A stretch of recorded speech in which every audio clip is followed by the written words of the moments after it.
بسم اللہ الرحمن الرحیم اهدنا الصراط المستقیم صراط الذین انعمت علیہم غیر المغضوب علیہم ولا الضالین آمین۔ دیکھیں، سب سے پہلے آج میں بچوں کی ڈیولپمنٹ کی کچھ اصولی باتیں کرنے والا ہوں۔ کچھ اصولی باتیں آپ سمجھ لیں۔ دیکھیے، پہلی بات یہ ہے، اب جو میں اصولی باتوں میں عرض کروں گا اس میں سب سے پہلی بات یہ ہے کہ بچوں کی جو نشو و نما ہے اور ان کی جو مجموعی نشو و نما ہے، ان کی جو ہولسٹک نشو و نما ہے، اس کا بنیادی اصول یہ ہے کہ ان کو دو چیزیں مستقل ملنی چاہیے۔ یعنی بچوں کو دو چیزیں مستقل ملنی چاہیے، ایک ہے محبت اور ایک ہے فطرت۔ محبت کون سی؟ محبت یعنی انسانی تعلق سے حاصل ہوتی ہے، یعنی وہ والی محبت جو انسانی محبت اسے چاہیے۔ یعنی آپ کا تعلق بچے کے ساتھ ایسا ہو، آپ کی محبت، آپ اسے کسی بات کا حکم کریں تو محبت کے ساتھ آپ کا تعلق یعنی بچے کے ساتھ بہت زبردست ہونا چاہیے۔ تو پہلی چیز ہے اس میں انسانی محبت، انسانی تعلق سے حاصل ہوتی ہے۔ اور دوسری چیز جو بچوں کو درکار ہے وہ انہیں فطرت خارج ہے، جو ایکسٹرنل انوائرمنٹ جسے ہم کہتے ہیں، طبعی ماحول جسے ہم کہتے ہیں، فزیکل انوائرمنٹ۔ تو یہ فزیکل انوائرمنٹ بچوں کو چاہیے۔ یعنی اگر ہم یہ کہیں کس بچے کی گروتھ اچھی ہوگی، کس بچے کی ڈیولپمنٹ اچھی ہوگی، تو جس بچے کو چاہے جانے کا احساس زیادہ ملے گا، جس بچے کو پیار محبت زیادہ ملے گی، جس بچے کو چاہے جانے کا احساس جو ہے محبت سے مشروط ہے، پھر جس بچے کو کھلی فضا میں دوڑنے بھاگنے کھیلنے، سورج کی روشنی اور تازہ ہوا، مٹی گھاس، اس کا موقع زیادہ ملے گا، اس کی مجموعی نشو و نما، اس کی مجموعی صحت، یعنی اس کی گروتھ بہت بہتر ہوگی، بہت بہتر ہوگی۔ یہ بالکل بنیادی اصول ہے۔ اگر کسی بچے کو ان دونوں میں سے یعنی محبت اور فطرت، آپ ذہن میں رکھیں میں ان دو کی بات کر رہا ہوں، محبت اور فطرت، ان میں سے ایک چیز نہ ملے، یا کم ملے، یا کبھی کبھی ملے، یا مانے آپ رو رو کے ملے، مشکل سے ملے، یا مشروط ملے یعنی کنڈیشنل، تو اس بچے کے ساتھ مسائل پیدا ہوں گے۔ اور وہ مسائل کس نوعیت کے ہوں گے؟ وہ مسائل ایسے ہوں گے کہ ہاضمے سے لے کر اس کے اعصابی مسائل تک ہوں گے۔ یعنی اس کے مزاج کے مسائل ہوں گے، اس کی جسمانی صحت سے متعلق مسائل ہوں گے، اس کی ذہنی کارکردگی کے مسائل ہوں گے، اس کی مجموعی کارکردگی، اس کی مجموعی نشو و نما، اس کی مجموعی صحت، اس کی مجموعی شخصیت، یعنی ہر سطح پر کچھ نہ کچھ اس بچے کے ساتھ دشواری ہوگی، کچھ نہ کچھ اس بچے کے ساتھ مسئلہ پیدا ہوگا۔ اس وقت ایک بڑی پرابلم یہ بھی ہے کہ ہمارے معاشرے میں اس وقت یہ اصول سامنے نہیں ہے، لوگوں کے ذہن میں نہیں ہے کہ بچوں کی جو گروتھ ہے، بچوں کی جو ڈیولپمنٹ ہے، اس میں محبت اور فطرت بنیادی چیز ہے۔ یہ لوگوں کے ذہن میں نہیں ہے، یہ بنیادی چیز ہے محبت اور فطرت۔ دیکھیے، محبت جتنی آسانی سے ملے اور مستقل مل رہی ہے، بچے کو پیٹ بھر کر مل رہی ہے، اور اسی طرح فطرت کا تجربہ، فطرت سے تعلق آسانی سے مل رہا ہے، مسلسل مل رہا ہے، دل کھول کے مل رہا ہے۔ جس بچے کی زندگی میں یہ دو چیز موجود ہیں، فطرت اور محبت، اور خوب بہترین موجود ہے، اس کی گروتھ، اس کی ڈیولپمنٹ انشاءاللہ تعالی بہت اچھی ہوگی، بہت زبردست ہوگی۔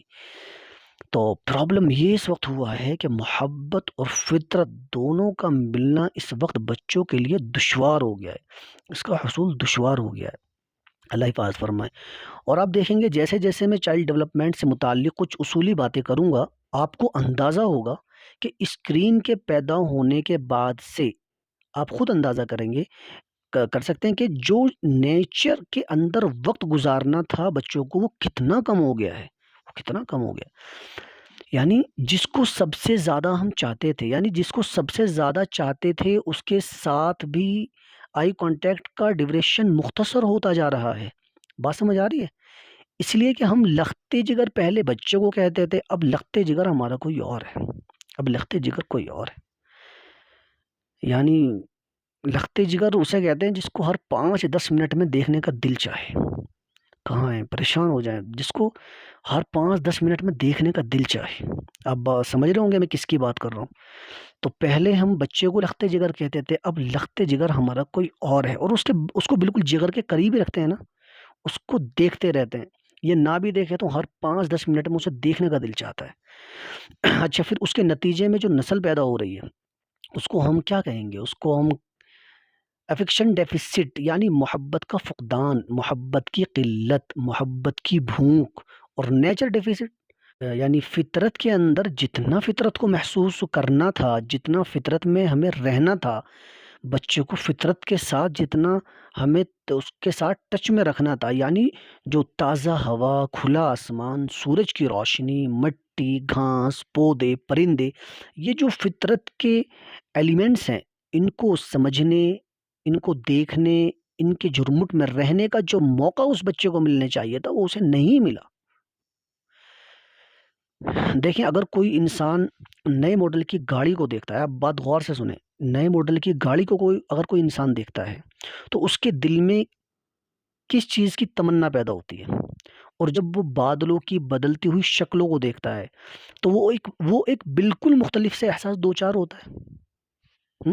جب کوئی بچہ کسی اونچی عمارت اور بلڈنگ کو دیکھتا ہے، یا کوئی بڑا بھی، تو اس سے نفسیاتی تجربہ جو حاصل ہوتا ہے وہ بالکل کچھ اور ہے، اور کھلے آسمان کو دیکھنے سے، بادلوں کو دیکھنے سے جو نفسیاتی تجربہ حاصل ہوتا ہے وہ بالکل کچھ اور ہے۔ یہ بات واضح ہو رہی ہے؟ اسی طرح نئے ماڈل کی گاڑی کو دیکھنے سے جو احساس پیدا ہوتا ہے وہ کچھ اور ہے، اور ایک خوبصورت تتلی کو دیکھنے سے جو احساس پیدا ہوتا ہے وہ کچھ اور ہے۔ تتلی کا تعاقب کرنا اور گاڑی کا تعاقب کرنا، ان دونوں کے، یعنی تتلی کو دیکھنا اور نئے ماڈل کی گاڑی کو دیکھنا، ان دونوں کے نتیجے میں پیدا ہونے والا نفسیاتی تجربہ اپنی نوعیت میں ایک نہیں ہے۔ بات سمجھ آ رہی ہے؟ واضح ہو رہی ہے بات؟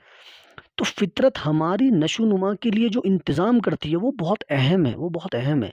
ہماری صلاحیتیں، ہمارا ذہن، ہمارے اندر جتنے پوٹینشلز اللہ تعالیٰ نے صلاحیتیں رکھی ہیں ان کو کھولنے میں، ان کو جلا بخشنے میں فطرت ایک غیر معمولی کام کرتی ہے۔ جب آپ دھوپ میں بیٹھتے ہیں، آپ کی پوری شخصیت، آپ کا موڈ، آپ کی کارکردگی، آپ کا مزاج، آپ کی صحت، اس پر بالکل مختلف اثرات پیدا ہوتے ہیں۔ جب آپ اے سی کی ہوا میں بیٹھتے ہیں تو کیا ہوتا ہے؟ گرمی کا احساس تو ختم ہو جاتا ہے، لیکن جب آپ تازہ ہوا میں بیٹھتے ہیں، چھت پر یا میدان میں یا کسی پارک میں، ٹیرس پر، تو وہ آپ کو مجموعی طور پر ریفریش کرتی ہے وہ ہوا، وہ چیز۔ تو اے سی کی ہوا آپ کو جزوی فائدہ دیتی ہے۔ تو یہ پہلی اصولی بات ہے میری کہ محبت اور فطرت، یہ دونوں آسانی سے مل رہی ہوں، بھرپور مل رہی ہوں، بچوں کو مسلسل مل رہی ہوں، اور غیر مشروط مل رہی ہوں۔ اگر کسی بچے کی زندگی میں یہ پیدا ہو جائیں تو اس کی ڈیولپمنٹ انشاءاللہ بہت اچھی ہوگی۔ اب فطرت کے تجربے میں بھی دیکھیے، آپ کا روٹین نیچر سے سنک ہو، سورج نکلنے سے پہلے اٹھیں، سورج ڈوبنے کے ساتھ آپ کا معمول ہو، اس کی روٹین میں آؤٹ ڈور زیادہ ہو، فطرت کو آبزرو کرنے کا بچے کو موقع زیادہ ملے۔ لیکن اس وقت جو ہے صورتحال یہ ہے کہ افیکشن ڈیفیسٹ اور نیچر ڈیفیسٹ بڑھ رہا ہے۔ یعنی آپ کہیں کہ جتنا لائف اسٹائل ماڈرن ہو رہا ہے، جتنا لوگ زیادہ پڑھے لکھے اور ترقی یافتہ ہو رہے ہیں، اتنا ہی محبت اور فطرت کو ترسنے والی نسل پیدا ہو رہی ہے۔ اللہ ہم سب کی حفاظت فرمائے۔ اللہ تعالیٰ، امید ہے کہ آپ کو یہ دو بات سمجھ آئی ہوں گی۔ اگر سمجھ آئی ہے تو آپ میرا حوصلہ افزائی کیجیے گا اور میرے لیے دعا کیجیے گا۔ اللہ تعالیٰ ہم سب کو اپنی زندگی جناب محمد رسول اللہ صلی اللہ علیہ وسلم کے طریقے پر گزارنے کی توفیق عطا فرمائے۔ السلام علیکم ورحمۃ اللہ وبرکاتہ۔